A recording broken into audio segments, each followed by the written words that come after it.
Hello friend, मु Rashmi. Welcome to my channel glow with रश्मि।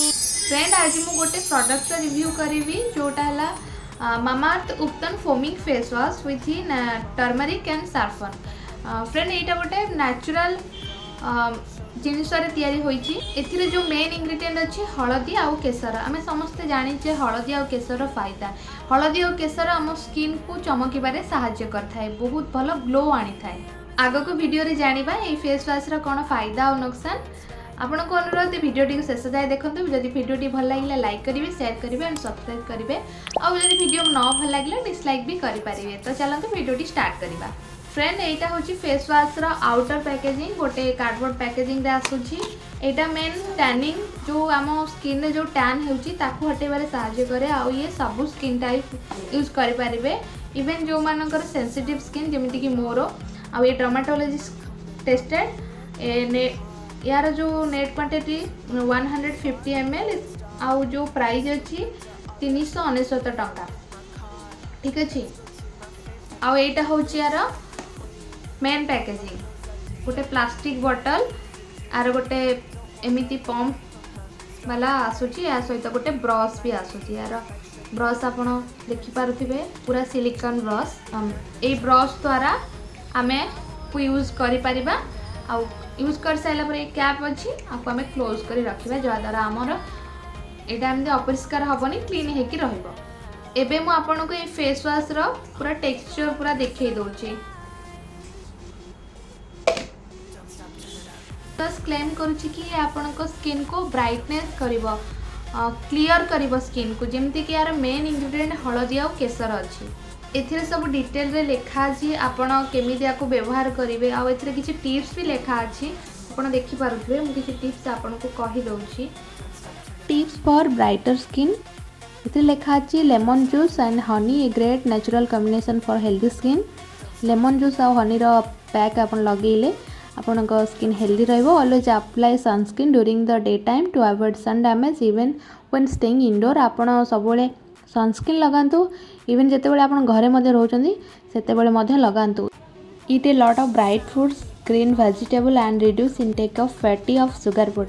बहुत सारा ग्रीन वेजिटेबल आउ फ्रूट्स खातु। फ्रेंड, इंग्रेडिएंट लिस्ट आपन देखि पारुछंती। हलदी और केसर आमे जानिछे ए दुईटी जिनिस आम स्किन रो कलर मीन स्किन रो टेक्सचर को इंप्रूव करे। सैफ्रन रे एंटीऑक्सीडेंट, विटामिन एंड मिनरल अच्छी जोटा कि स्किन टोन को इनहांस करे। आउतासा एलोवेरा एक्सट्रैक्ट अच्छी, ग्लिसरीन अच्छी, ये सब आम स्किन को हाइड्रेट रखिबारे सहायता करे। फ्रेंड, एबे मु आपन को फेस वॉश टी को यूज करिकी देखाई देबी, ता सहित आपन को सह किछि कथा मध्य शेयर करेबी। प्रथम कथा होची फेस वॉश को केबे आपन डायरेक्ट स्किन ऊपर लगाइबे नहीं। प्रथमे पानी रे मुंह को धोई देबे, ओदा हो साइला परे मुंह, तापर आपन फेस वॉश को यूज करिवे। द्वितीय रे फेस वॉश को केबे अधिक बा बहुत कम क्वांटिटी नेबेनी, जेतिकी दरकार सेतिकी नेबे। फेस वॉश को स्मूथली धीरे धीरे हल्का हाथ रे आपण लगांतु, रगड़ी की केबे आपण लगेबे नाही। हुए तो आपण को लागु थाई पारे कि मु बहुत जल्दी जल्दी लगाउची, किंतु वीडियो लंबा हे जो सेति मु टिके स्पीड बढ़ाई देछि। धीरे धीरे आपण हल्का हाथ रे मसाज करी करी लगाइबे, आउ बेकरे मध्य लगाइबे।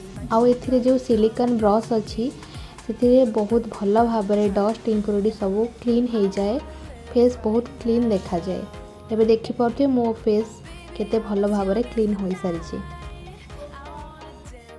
फ्रेंड, एबे मु मोर पर्सनल एक्सपीरियंस आपन को सहित शेयर करिवि। एई फेस वॉश रे मते कोन भल लागला आ कोन भल लागलानी, मो स्किन रे एटा केमिति काम कला आपन को सहित शेयर करिवि। प्रथमे मु जो दिन आपको यूज करथिली फास्ट तो मते यार वासना बहुत भल लागिथिला।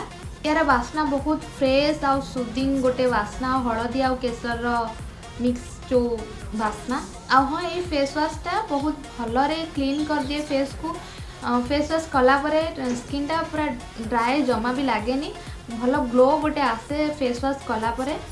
ये फेस वॉश रे जेतु हलदी आ केसर अच्छी, तो ये आम स्किन रो टोन को टिके ब्राइट भी कर दिए। टैन रिमूव हो गला परे ना स्किन टा आपे आपे ब्राइट देखा जाए। आपण थरे दी थर आपको यूज कले किछि बिल करि परिबेनी, किछि नाले 15 दिन आपण जेतेबेले यूज करि सारिबे ना, आपन को आपनको फेस डिफरेंट नजर आसीबो टैन हटी जीवो गोटे सेड आपनको स्किन आपनको लाइट देखा जीवो तो मते फेस वाशटा बहुत पसंद मु आपनको हाईली रिकमेंड मध्य करिवि जदि आपनको ये फेस वाश पसंद आपन ट्राई करि पारिबे आ हो काहा का स्किन हळदी कि केसर जदि सूट करू नथिबो किसी प्रॉब्लम देखै पारे तो आपन टिके फास्ट पैच टेस्ट करि नेले भलो किंतु मते लागुची सेमिति किसी प्रॉब्लम काहार होबनी फिर भी आपन पैच टेस्ट कर नेले भलो बाकी आपन इच्छा आपन को जदि पसंद आसु तो आपन ट्राई निश्चय करंतु आज पाई एतिकी वीडियोटी भलो लागिले निश्चय लाइक करिवे शेयर करिवे एंड चैनल को सब्सक्राइब करिवे पुणी देखा आ गोटे नुवा वीडियो रे